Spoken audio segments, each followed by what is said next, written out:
Patrick E. Palmer has always reached for the stars. With one foot in academia and the other in proactive research and discovery, Dr. Palmer has excelled within his beloved fields of astronomy and astrophysics over the course of a career that has spanned nearly 4 decades and has allowed him to explore the vast expanse of space from the ground.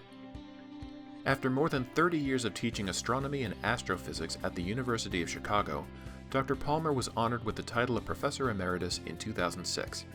He first joined the institution as an assistant professor in 1968 and then advanced to an associate professor in 1970, before ultimately being promoted to a full professor in 1975.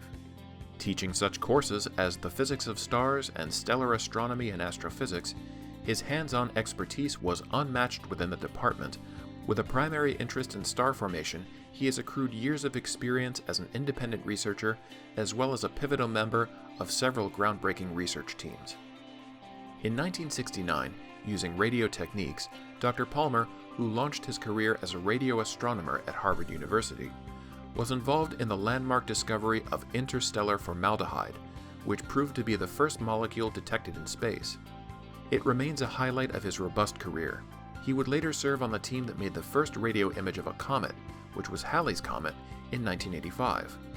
He has also researched planet formation by measuring the motions of natural masers within very small regions with the Very Long Baseline Array, which has also been used to image disks around newly formed stars, and was part of 2 separate research teams to study 2 simultaneously approaching comets, NEAT and Linear, in 2004. Outside of his primary endeavors at the University of Chicago, Dr. Palmer has lent his brilliance as a visiting associate professor of astronomy at the California Institute of Technology in 1972, a visiting radio astronomer at Cambridge University in 1973, and a visiting research astronomer at the University of California, Berkeley in 1977 and 1986. From 1980 to 2006, he found success as a visiting scientist at the renowned National Radio Astronomy Observatory, from which he helped discover the polyatomic organic molecule that is formaldehyde. In addition, he has contributed several articles on radio astronomical investigations of comets and interstellar medium to several journals and publications. As a testament to his myriad achievements over the course of his career, Dr. Palmer has received the Bart J. Bok Prize for contributions to galactic astronomy in 1969, was honored as an Alfred P. Sloan Foundation Fellow from 1970 to 1972, and won the Helen B. Warner Prize in 1975.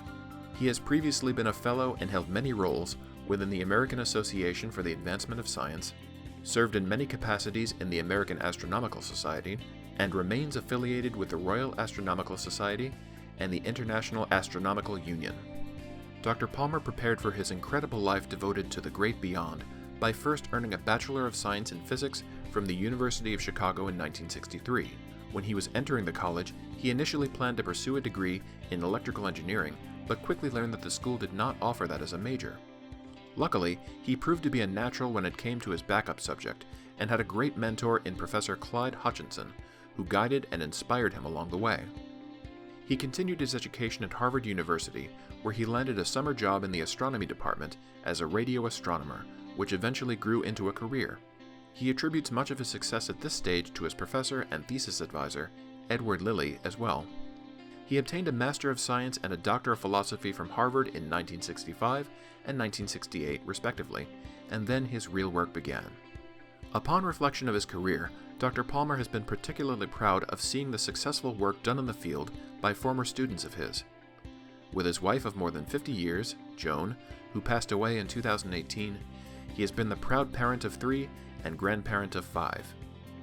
In retirement, he enjoys reading and staying connected to the scientific world.